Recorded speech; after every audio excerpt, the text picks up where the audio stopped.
I'm Blake Robitel. I'm the High Point Nazarene Missions International board member officially, which is weird to say, but it's been fun. I've got Ryan, my trusty IT guy, and then Justin Kirklin from Casas Por Cristo, who we're going to chat with and just introduce Casas and what they've been doing around Latin America and serving, building houses for people and preaching the gospel. So, Justin, thanks for doing this with us. My pleasure. I'm glad to be here. It's like being a podcast host or something. It's my dream, except it would be hunting or something. You're a natural, man. You're a natural. Um, but yeah, Justin, can you introduce yourself? Or you can start with Casas Por Cristo, whichever one you feel better about. Yeah, sure. Yep. So I'm Justin Kirklin. I'm from Michigan, originally, but I haven't lived there in a while because I've been serving with Casas for, I don't know, almost 20 years now. It's kind of crazy. You're I went. you're a Michigan fan, U of M fan, Yeah, I actually for the debated on record. wearing a hat, but I thought maybe that would like turn a few people off, and I didn't want to I would radicalize the group watching me, right? So I decided to No, keep it vanilla. you gain instant credibility. There we go. See, I told you we get action behind there. So I have three kids. You can see that back there. And I've been married to Julie for 16 years. 16 years. I got three kids, 11, 8, and 6. And I've been working with Casas since 2006. Went to Ferris State University, got my bachelor's degree there. That's how Blake and I know each other because Oh yeah. we went to the same campus ministry together, his house, Christian Fellowship. And that's also how I was introduced to Casas Por Cristo because the Ferris State, his house there, they take spring break trips to work with Casas to build houses in Juarez every year. So that was my first introduction to it, and I've had just a absolute amazing time serving at Casas. This all these years, it's gone by quickly, but it's been great. So Yeah, it's awesome. Um, yeah, Mitch, our church has heard me talk about Mitch Roby before in service, so he's a legend at High Point too. So uh, nice. yeah, um, so yeah, when did he start? He started going down there in the '90s, right? Probably, yeah. At first when you would talk about the trip, when I was a freshman there and just starting out with the ministry, like it totally connected with me because I'd grown up in like construction environment, pretty much my entire life. My family owned a pretty big and still does well drilling business where in the part of Michigan we're from, and I was around new construction, and sometimes I would go work with some of my uncles, friends that built houses or remodel houses. So when he was introducing what the mission was, oh, we're going to go build a house from start to finish for a family. Like I was like, oh, this is totally something that connects with me because I like doing that kind of work, you Mm-hmm. know. And a lot of people over the years have really connected with Casas because it's so tangible. It's not doing a VBS or relational or evangelistic type ministry straight up without that tangible piece. It has that big tangible piece. So you can really visualize the difference that God is making in the life of the family you're serving, you know? And so when we went that first year as a college student, I was excited about the mission. I was excited about all the friends that were going. And we rode in a 15 passenger van with all our luggage stuffed into it as well, all the way from Michigan to El Paso, Texas. Uh, we wouldn't do it any other way, I guess, in the Fair State, his house. But Mm-hmm. but it blew my mind immediately when we got there, because right when you cross the border, you can tell like the magnitude of difference between our country and Mexico, and you could see it in pictures or commercials or whatever, but you don't really feel it that through that medium. And when you're there, it's pretty overwhelming, the just how vast the poverty and the desperation is for so many families that live in that country and live in many countries like it. Mm-hmm. Um, it's kind of an out of body experience, because you if you just are in your own bubble, in your own little footprint your entire life, where you grow up in the States, if you come from a family like my family that were, middle class US type family, like I've never seen poverty like that in my life, let alone how much of it there was and how it was mostly everybody in the city of Juarez just as soon as you cross the border. So you Yeah. know exactly what I'm talking about. Oh yeah. And so it just put my initial introduction into doing Casas and going on this spring break trip with his house and crossing the border. It immediately became apparent how important and heavy and impactful of a work we were about to do for a family. I mean, if you boil it down, I mean, you're taking somebody out of living in garbage, right, and putting them into a home where they have dignity. They can lock the door. For the majority of families, you're taking them off of a dirt floor, and putting them onto concrete for the first time, right? There's not wind and sand blowing through their shack, right? It's a sealed house. It has insulation. It has a nice interior. It has a roof that won't leak. And you're giving a family literally the greatest physical gift they will ever receive, a home, right? And uh, it's just so impactful. And when you do it, and then you wrap it around the fact that we're doing this to introduce a family to the reality of that there's a God that loves you and cares about you and sees you and has sent his people to you to serve you, because he wants your attention, to know that even though you're suffering now, um, God wants to perform this miracle in your life, um, to support you now, but also to point you to the eternity that he hopes to have with you. So just amazing first Yeah. introduction into Casas, and it hooked me right away. So Yeah. uh, I went on every trip we ever did, and eventually interned there, and that's how I started working there. But Yeah. I think you interned the year after my first trip. That's when you had graduated and then started interning, I think. Um, but yeah, you talked my buddy Jason into going. that's He's right. like, "Hey, you want to go on this trip?" And I wasn't even involved with you. I didn't even know you guys yet, but I was like, yeah, sure, I'll go with you. And yeah, it was just I remember every piece of that first trip, and yeah, it hooks you. Um, and that's why I've been back so many times. I think this might be number 8 coming up, so that's fun. Nice. Yeah, you mentioned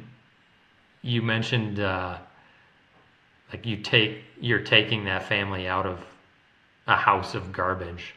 I you might say that a lot. You think about the pilots and the shredded tarps and box springs and whatever else they're using, and it's just building materials, but it is garbage. It's trash, and you get to take them out of that and put them in 4 walls. So our I was sitting in the boardroom in our library at our church the other day, meeting with some people, and um, I was like, this is the house right here. Like this is the size of the house. This boardroom. Trying to describe it to somebody, but like the height was the same, dimensions pretty much the same, and yeah, all that stuff, concrete windows, lockable door. That's, we take that for granted, but it's amazing to see it like that.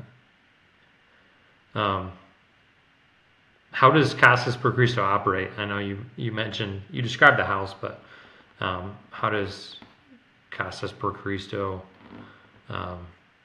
function and to accomplish the gospel? Sure. So we rely almost completely on the donations and generosity of churches. There are individuals and businesses and families. Occasionally, we'll get grants and things like that to fund what we do, but the main mechanism is a church group will pay for a home to be built. So, a home right now across all our locations is going to cost between $11,000 and $13,000. So a church will donate that money to have it built, and then they'll send volunteers, usually a group of 15 to 20, somewhere in there, down to actually build the house alongside of the local churches that are in the countries we serve. So you have the usually the U.S. church funds the house, sends a group, then you have a local church who we're going really to support their effort in ministry into the community that church is in. So we find pastors that are quality, high caliber pastors that have planted a church or have a church in these impoverished communities that have great needs for housing. And we partner with them so that they can use the homes as an outreach tool to connect with those families and lead them to Christ and disciple them for the long haul. So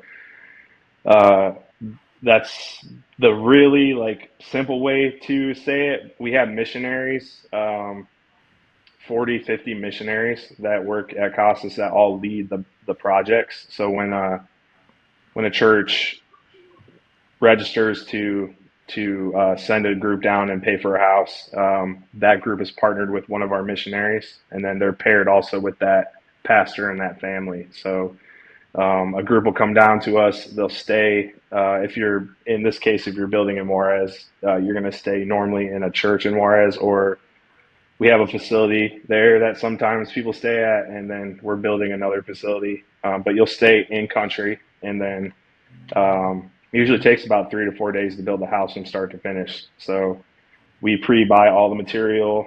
We have the material delivered on site. We have all the tools that are needed to build the house.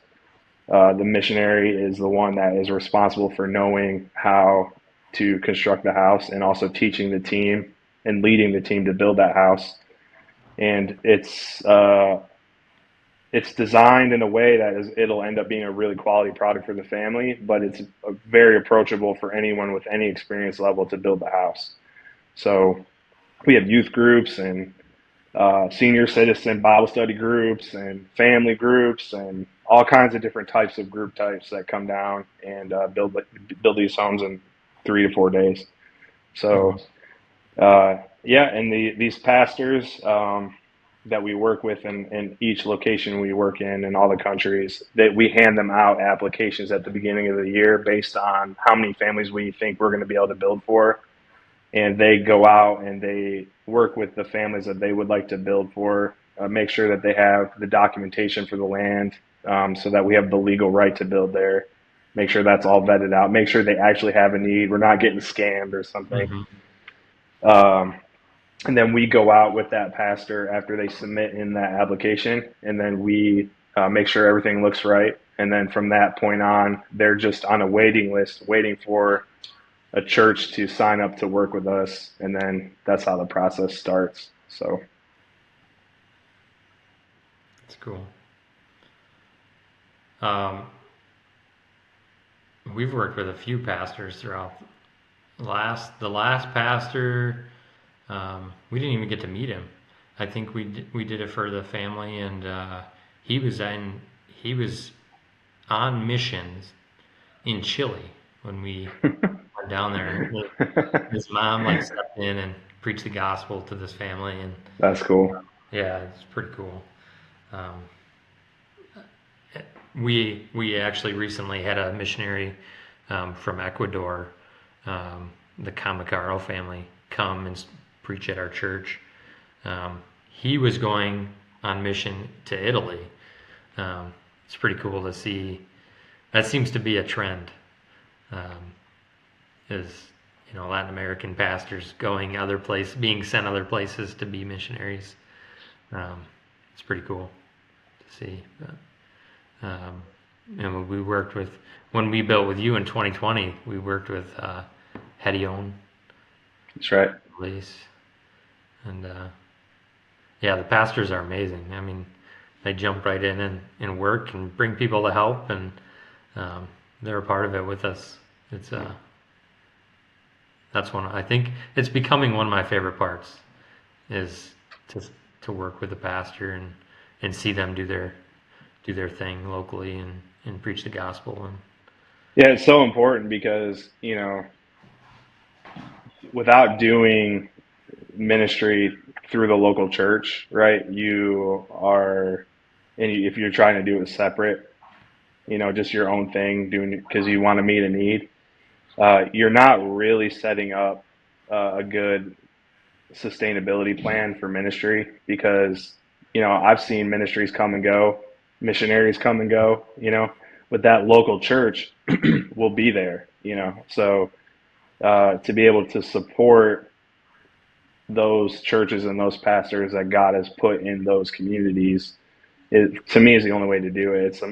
It's probably the main philosophy of Casas is to support the local church, and we believe that the local church is the institution that God has, created to save this world, right? If you look back in the New Testament, they were going into a place and planting a church, going here, planting a church, going here, planting a church, and from that church, they started to do ministry, right? mm-hmm. So that's probably also one of the biggest reasons why I've worked here for so long, because I just think it's the way to do it, So to be able to support these pastors that, just imagine from their point of view, they've got this call to pastor in a very, very impoverished community where these families are essentially not making any money to do anything but barely survive, right? You think they're going to be tithing a lot? No, right? Yeah. So these pastors have to be bivocational, or they have to figure out how to get resources to make it work.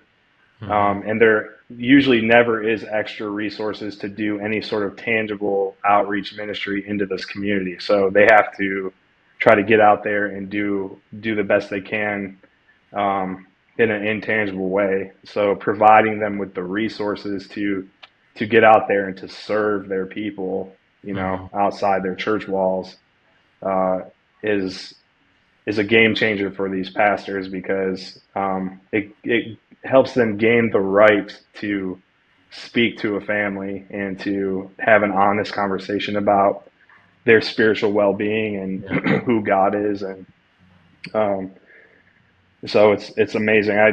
One of the pastors we partner with in the Dominican, I remember him telling me when we first started our ministry there that he's like, I used to look out in our community and just was so burdened by the need, and I just had no way to meet the need. And having this partnership with you has made all the difference. Um, I moved to the Dominican in 2013, end of 2013, maybe beginning of 14, to start our ministry there, and I was there for 5 years. And the really unique part about doing that was I got to be a part of one of those local churches that was part of the Casas program. So I gained a new perspective, um, which was awesome, because when I started going to this church, it was in this mountain village with about 80 people, and there were 8 people that went to this little local church. About 7 or 8 of those people were the pastor's family. Okay.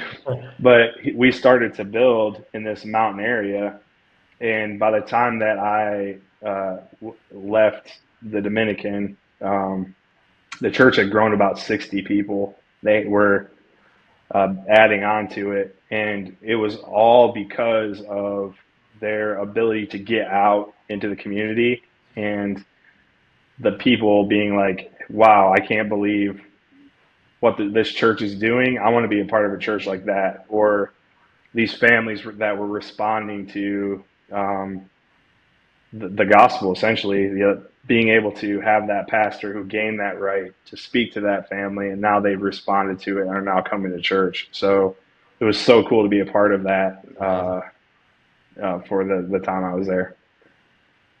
That's cool.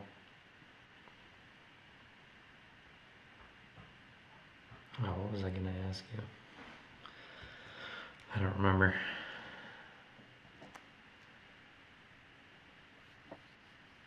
Have you Hey, ever had a Justin. time? Oh yeah, go ahead, Ryan. Oh, I was just going to ask, so how many countries do you guys actually work with now at this point? I know obviously we talked a lot about Mexico, but I know you brought up the Dominican Republic. How many countries are you guys working with right now? So we're in Mexico. We're in two locations in Mexico on the border, Juarez, Mexico, and Acuna, Mexico. And then we expanded to Guatemala. And we built about an hour and a half north of Guatemala City, San Raimundo, and all the area around there. We also went into the Dominican. That's when I went with my family there to start that. And then since then, we've expanded into Nicaragua and also Honduras. Honduras is our newest location, and this is its first full year this year. And we'll build probably about 20, 22 homes there this year. Wow, that's awesome. So Awesome. how many homes does Casas help support then throughout a whole year for all the different countries that you guys work with? Yeah, so this year we're on track probably to build close to 325 homes. That's awesome. Yeah, this year is a really great year. So we've definitely bounced out of the COVID era, right, where a lot of people weren't traveling. Uh, our how we had to, go through that season is a whole conversation itself. But yeah, we're definitely surpassing where we were before COVID this year, and things are looking really good. It's awesome. Um, have you? What I was going to ask you, and you partially answered it maybe, but have you ever been short on help building homes? Well, we every year at the end of the year, when we're doing our budget, we have to forecast like this is what we think we're going to build the next year, right? And we're pretty good at that. I mean, over the 30 some plus years we've been doing ministry, we can guess, pretty close. But anytime there just some kind of socioeconomic event, right? Um, then obviously that you can throw that out the water. So a couple examples of this would be in around 2006 and seven when all the crazy Mexico drug cartel violence Yeah. was going on, and the city of Juarez was definitely in the news for that. Um, 2007, we actually had our best year ever. It was 407 homes that we built that year just in Juarez. And the following year, because of what was going on there, we dropped all the way down to about 128, I think it was. Hmm. So that had major ramifications, for the ministry and our budget and all that kind of stuff. And it seemed like from that point on, we've been in like a recovery process. Like getting back to 400 is like the main target, I would say. Like Yeah. when we get to that, we'll feel like we've done something, I guess, that the Lord has helped us in a big way to recover. But a lot of things have happened between 2006 and 7 and now. So uh, Yeah. even though we're in all these locations, I just said, we're still not back to 400 that we were just building in Juarez itself. And so when we hit 300, or so in 2019, and we were feeling good about that. Then we had the COVID pandemic, right? So that slapped us all the way down again into the hundred and some projects, homes to be built, and we were actually able to raise a couple $1 million to build homes. So we were able to still build over 200, even though we had only 120, 130 actual teams come out and work with us, in 2020 and 2021. Yeah. Those are probably really lean for the groups. So our staff were going out and building houses with a lot of donated money from the churches and groups that normally work with us that didn't send a team, but they still sent the money for a home to be built. So you kind of had that period of time. But What from was, my point of view, like from 2007 on, part of the reason why we just didn't snap back to 400 was because the value of doing missions trips has also declined in the churches in the United States. So, as we're going up, up, up, up, up, it wasn't quick or a quick snapback because the value of mission trips has been going down and down, down and down and down. Um, a lot of that, from my point of view, is when we were in college. I don't know if you remember these books like When Helping Hurts and Toxic Charity, certain books like that. Well, the okay. prevailing idea in those books, and what a lot of people took out of it, was short-term missions are bad.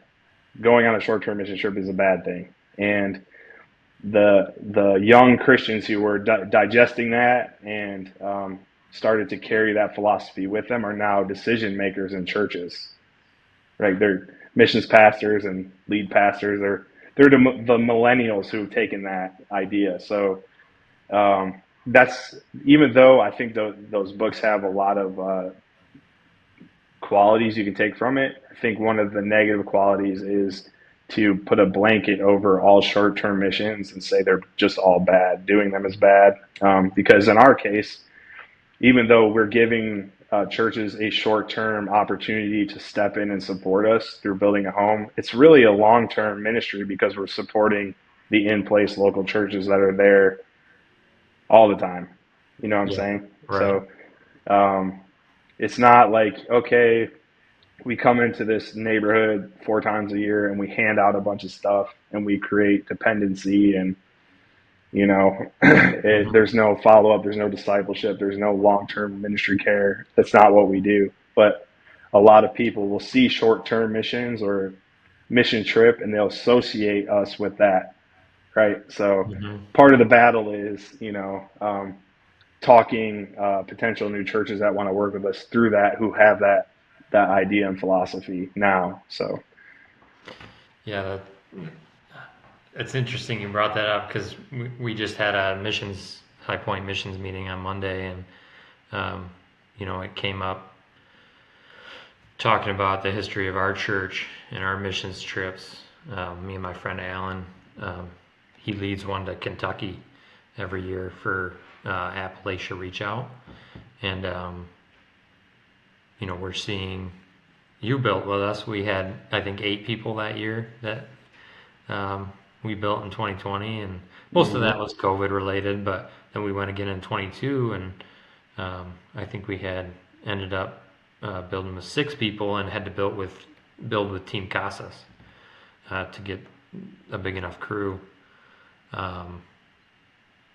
Anyways, we were discussing kind of why that was happening, and kind of even within the Nazarene church, the opportunity isn't there often, right? It might come up every few years that you can go on a short-term mission trip, and the Nazarenes call it work and witness, but the opportunity isn't there. So buddy Al are trying to create opportunity, right? Because we love these missions. What we hear often is things like, well, I did that once, right? mm-hmm. It's kind of this, like, I said it Monday and everybody laughed, but it's kind of like this, like, Boy Scout like merit badge mentality, where, like, I did it, I kind of know what it is, so I can talk about it, right? But I think we're depriving ourselves of I mean, it's so dynamic. You can talk about. I think every time I talk about it, you talk about something different because the dynamics of even short-term missions is like spiritually for myself. Every time I go down there, I learn something different, and I appreciate something different about the build. Like I mentioned, the pastors. I'm appreciating working alongside the pastors. It used to be just going with my buddies, right? Going with my college buddies on a trip during spring break. It was a blast, right? And I didn't see beyond, myself and going with my friends. But yeah, it's just God shows you something different every single time you go. And if you just go once, right, or make it like a bucket list item, you deprive yourself of God moving in your life in a different way every single time, right? For sure. There's the story of the woman at the well, right? It says in the beginning of that story that Jesus had to go through Samaria because he was going from Jerusalem to Galilee. Well, you don't have to go through Samaria to get to Galilee. They used to walk around it because of you know the tensions between the Samaritans and the Jews. It says he had to go there, so he takes his disciples into Samaria and he sits down at this well, and his disciples go into town to get food because they're hungry. Mm-hmm. Woman comes, that whole thing transpires with her, and they come back from town with the food, and they're like, "What are you doing?" Right? You're talking to a woman, and in rabbinical law at the time that was weird, right? Because women weren't supposed to be talking about spiritual things in public or whatever. But also because she was a Samaritan, and he tells them, "Look, the fields are ripe for the harvest." Right? And I always find this story super interesting because like he took them out of their normal pathway, right, to do ministry in somewhere where they weren't really supposed to go or be or do ministry, and uh, he was using it not just to change this woman's life, but not just to plant seeds in Samaria, but to teach his disciples a new perspective. And to me, that's a huge thing that God does with people when he gives them the opportunity to go on a short-term trip. It's doing the same exact thing. Let me take you where out of your normal pathway to a people that, you would never really think you should go to, especially in our case, like if you turn on the news and look at all the tension between us and the border and the people coming through the border and all the immigrant political stuff going on, right? Our media does a really good job of, sort of demonizing those people. They're coming through our border. They're going to commit crimes and take our jobs and stuff like that. So we develop an opinion on our neighbors, and it's a really similar situation. So when God, it's like, okay, I'm giving you this opportunity to go serve them. Probably hits the same a little bit of going into Samaria, and then when you go over there and you do that, and you kind of walk in their shoes for a minute and see where they're coming from, and also realize like God cares for these people as much as He cares about me. You develop empathy and love and compassion for these people that clearly need our help, need help in a physical way, but also who Jesus cherishes just as much as He cherishes us. And so that's what that reminds me of. So Yeah, love it. That's awesome. Since you bring it up, and I always assume you're going to bring it up in a positive light, and reality whenever I'm down there is exactly as you describe it. But yeah, how is that border crisis down in Juarez, and what does that look like? yeah, so there are a lot of people that have come up through Central America through South America, even some other places through Mexico, and are at the border, and they are trying to get into our country to get asylum and hopefully start a new life because Yeah. the situation they're coming from is so desperate. So I'm definitely not a proponent of like an open border and we shouldn't have a border or whatever.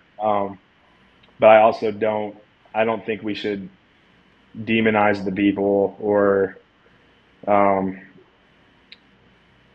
I think we should consider maybe deeper things than just let's not let them in, you know. I'll try to give you a little bit of perspective on that. If you go across the border from El Paso, Texas, into Juarez, if you go through a certain port of entry, you're going to drive through the industrial park, right? Mm-hmm. And you will see every factory of every company, U.S. company you can Yep. possibly imagine, like 3M, Lexmark, Gosh. Johnson and Johnson, Yeah. Toro. I mean, you throw them all out there. But we're building for the people that work at these factories, right? So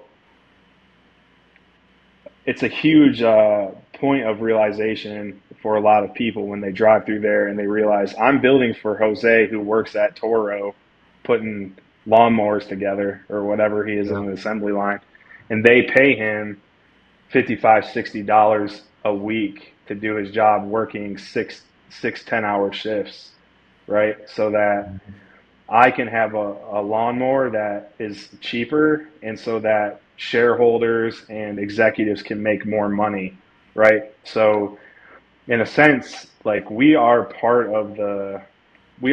responsible. We are responsible for the desperate situation that they're in, right? But we show no empathy or compassion towards the plight that they have, so that we can have the lives that we have. So for me, like the whole conversation is a little crazy because um, you know the burden of our wonderful lives that we have over here has been placed on them, and to some to such a degree that they're so desperate they're trying to get into our country to start a better life that we have. So Mm-hmm. I'm not trying to say anything. There's no political message here. I think it's important to dwell on that and to ask God, like, what's my place in all of this? Like, what should I be doing from Yeah. as a believer, like knowing that that's true, knowing that the situation they have is what it is. And I know that I've been called to go to all nations and to lead them to Jesus and to serve them and to baptize them and to teach them about him.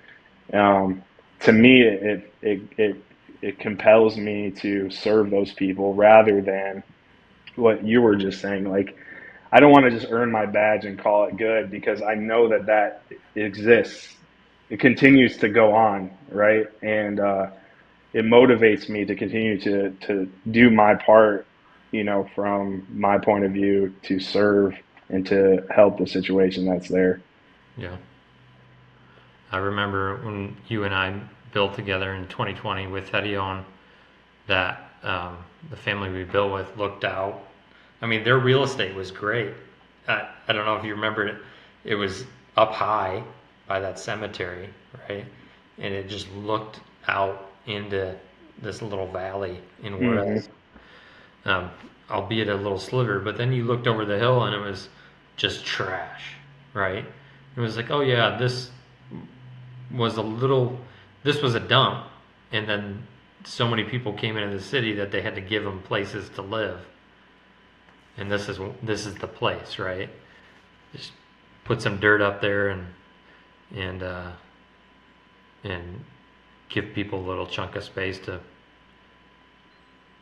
cobble together a house. So Yeah. So the just a little bit of backstory on the city of Juarez. mm-hmm.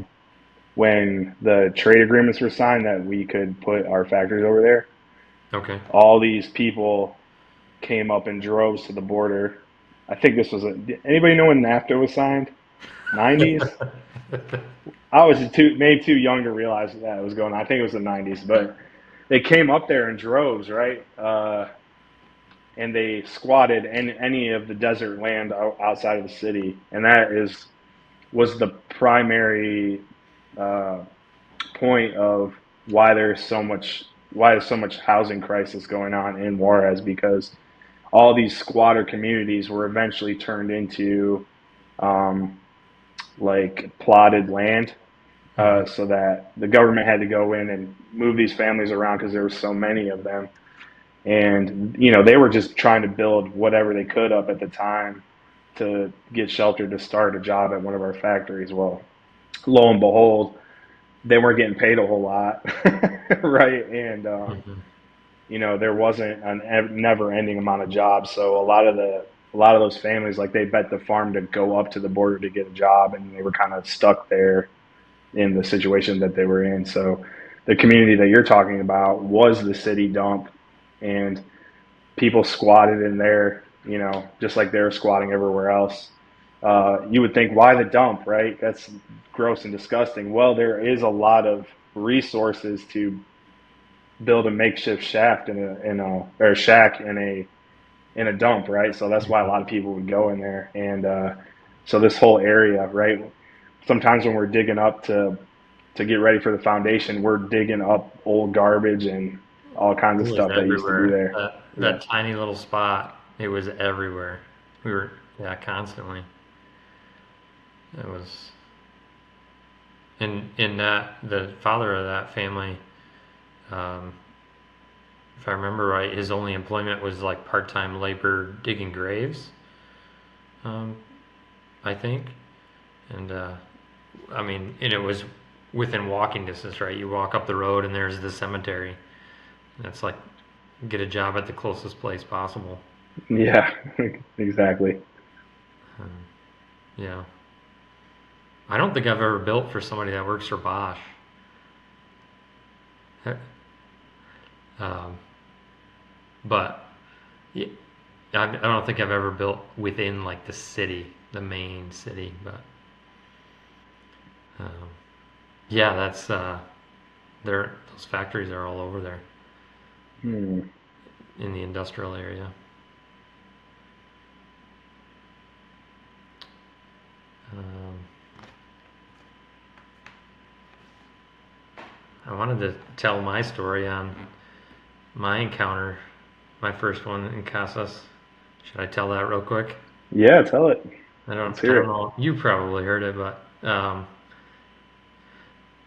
so like I said before, Jason was playing drums in your band, in your worship band, and he's like, "Hey, Justin says we should go. I'm gonna go on this spring break trip to Casas, and you want to come with me?" And I jumped on that for, I think it was like $500 to go down there that year. It was awesome. And at the time, classic college student at that point, grew up in the church, but abandoned all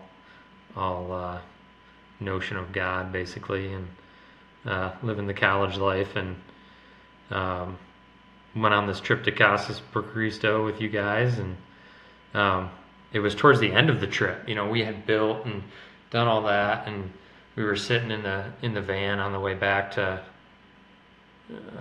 our sleeping arrangements, I think, or maybe even across the border, and I heard Jackie Jacobs in the back telling a story about how God had worked in her life. She was having some difficulty with family up here, and at the time, and she was just telling everybody, personally, how God had moved in her life to help her family. And I had I had my head on the window, just like kind of moping, listening to the story. And I remember asking God, like, why don't you show up in my life like that, right? Like, why haven't I seen you move in my life like that?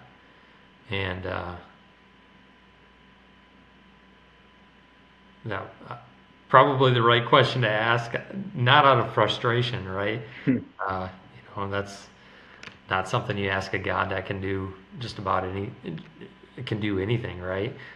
Just has the power and wisdom to do anything for us. And Um, the next time we jumped in the van, I sat next to Luke Hedman, and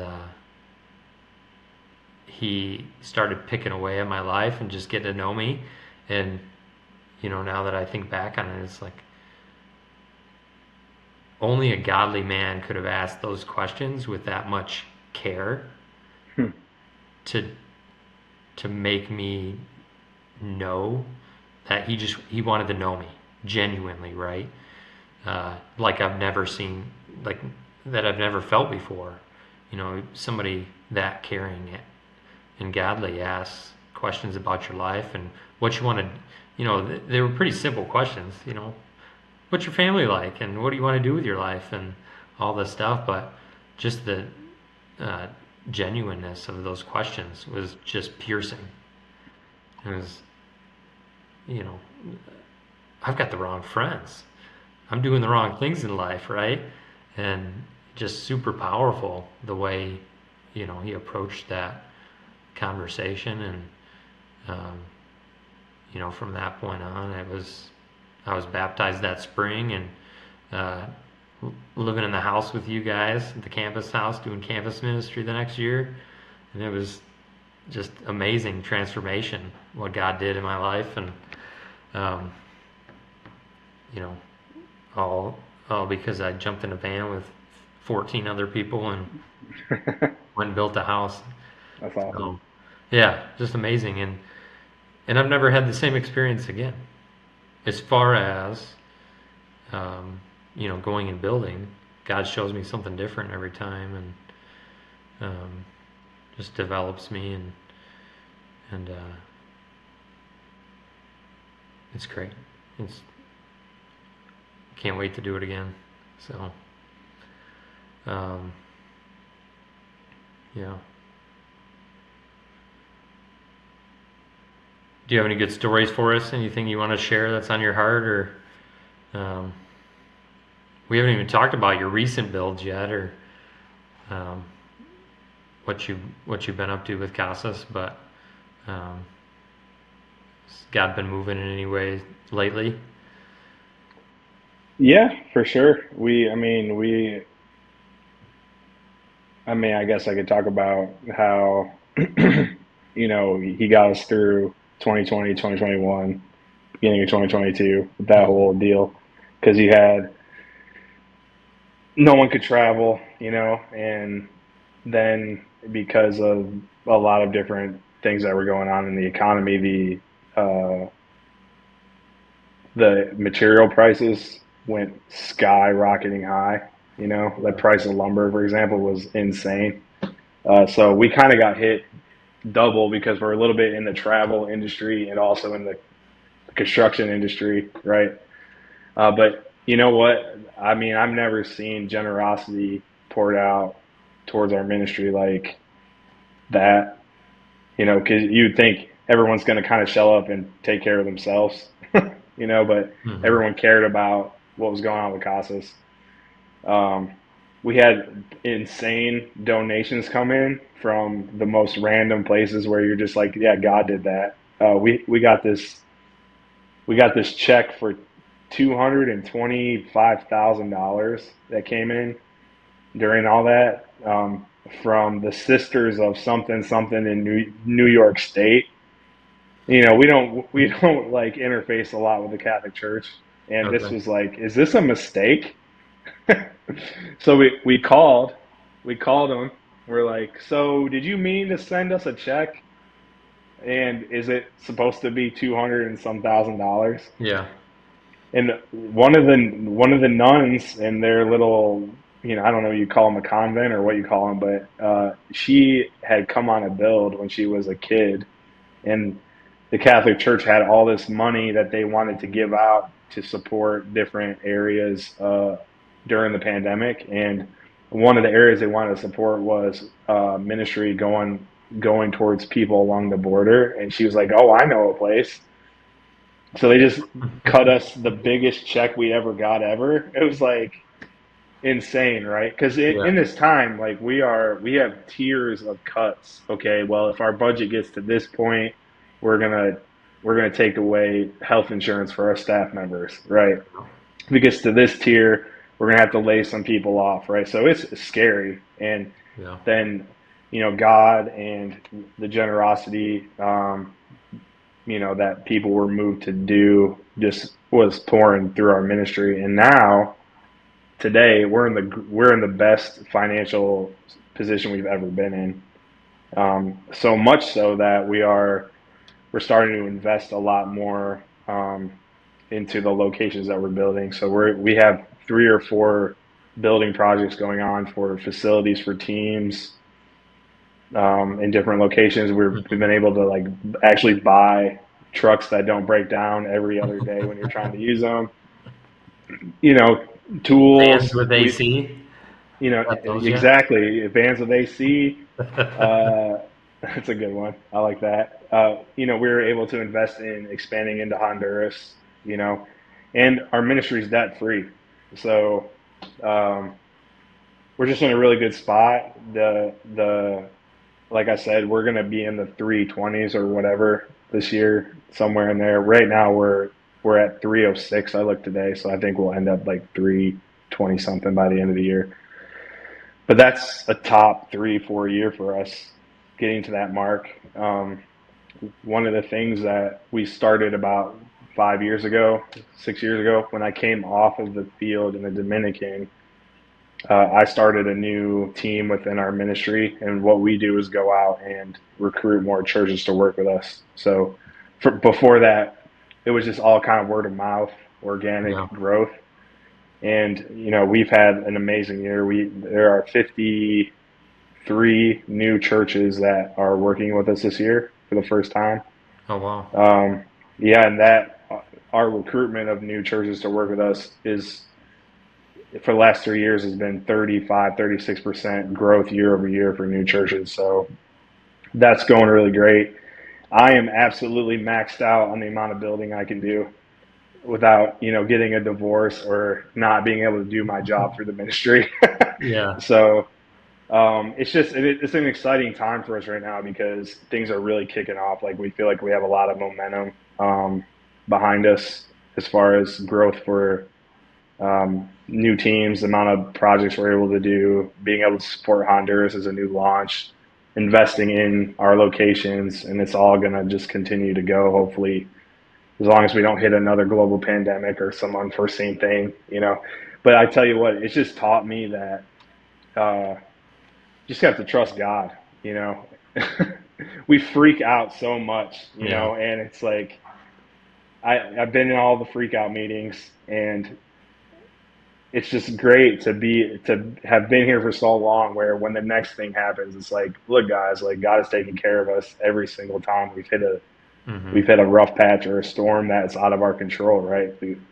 We serve an incredible God who's in control of everything, and He cares deeply about our ministry. So it's been fun to be a part of that. We're hiring new people. Today I was in a couple interviews for people I'm trying to hire for my team.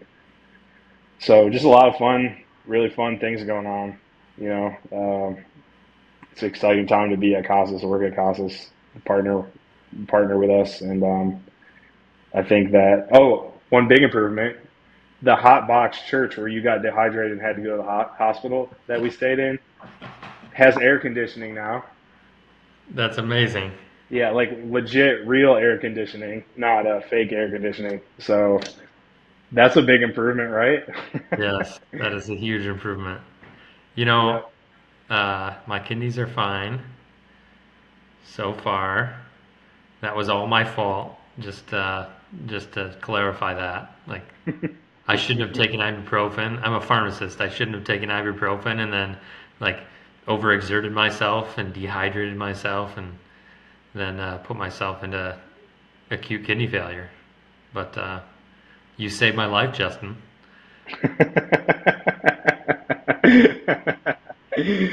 Good times. Yeah. You'd think I would have done that to myself by now. Yeah, But that was a special, lesson between God and I think. I'm glad it hasn't happened to anybody else. So that was that. I tell that story with a smile on my face, but I got in the church van the other day, and it came back to me like the first time I got sick, when I was getting sick.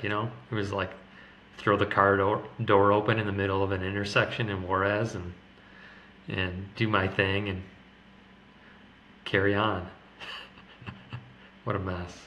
But I'm glad it has Well, these I things. can tell you, I can tell you about the last family I built for, because every single family they've got an incredible story, Yeah, where I always, when I get to build for a family, I'm always trying to figure out, okay, why God did you time this home to be built for this family in this week? Like, there's always something, yeah, like, you can tell, okay, God's doing this. This lady we built for, her name was Mara, and she was renting. She was married. They had a son and daughter. They were renting a place, actually in that landfill neighborhood that we built in okay, called Anapra. And her son got brain cancer. And if you're in a country like that, pretty difficult. Well, through the stress of that, her husband leaves her. Like, he just, I can't deal with this, and leaves. So um, she gets to a point where she has to pay for the medical bills to support the care for her son and can no longer afford the rent. So um, her brother-in-law is like, you can stay in our house. We've got a closet you can stay in, right? So she moves into the closet, and the daughter, because she can't fit in this space, goes with the husband that left, to wherever he is.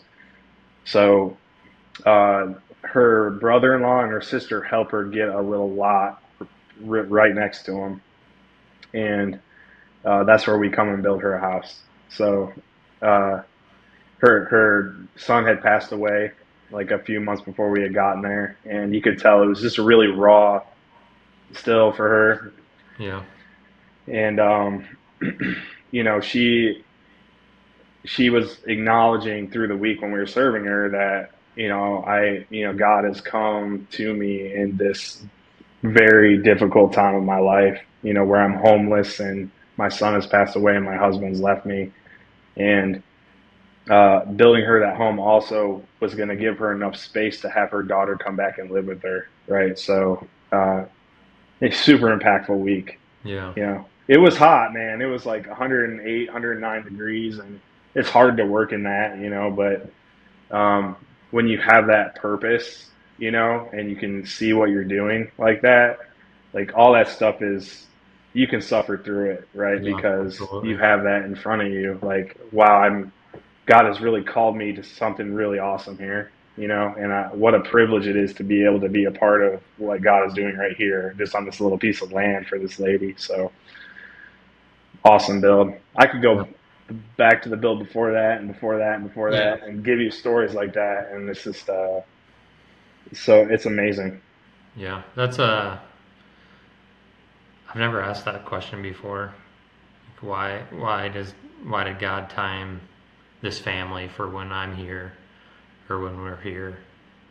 Um, I'm gonna ask that this It's time. a little bit, I mean, it's a little bit interesting to think about it that way, because it's programmed, right?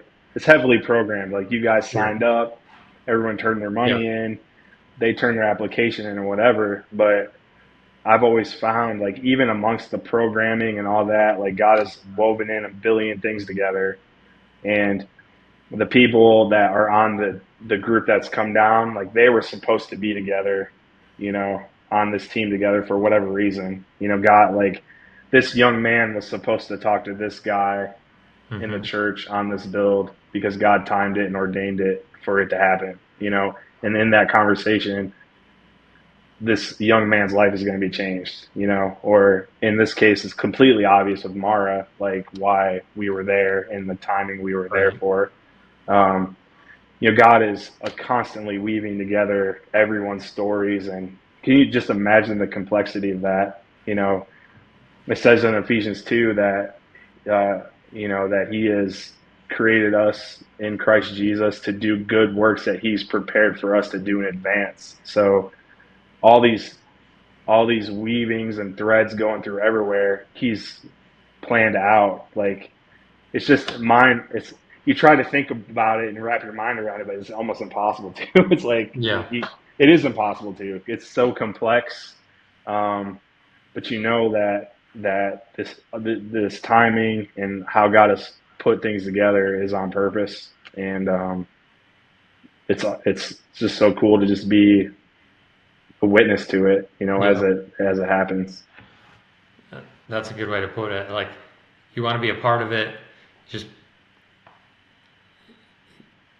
you can't witness it unless you do it, right? It's just, but I want to witness it. It's spectacular. Like, we go to Glacier National Park or the Grand Canyon and sit in awe of the complexity of that. But, it's God's creation. It's His beauty. But wouldn't you rather be a part of something that's human, as the pinnacle of His creation? Like, don't you want to be a part of, like, the human experience of God's work and God weaving those plans together to do His work, right? To do good work. It's like far more honorable, I think, than traveling or sightseeing and that sort of thing. Although it's a blast to experience God in that way. I just find this going and doing just far more satisfying to witness, like you said. So that's cool.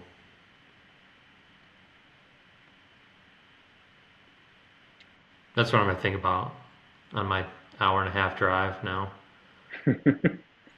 Thanks for that. That's awesome. Do you want to end there? I think that's a great way to end it. Sounds good. It was awesome talking with you guys. Yeah.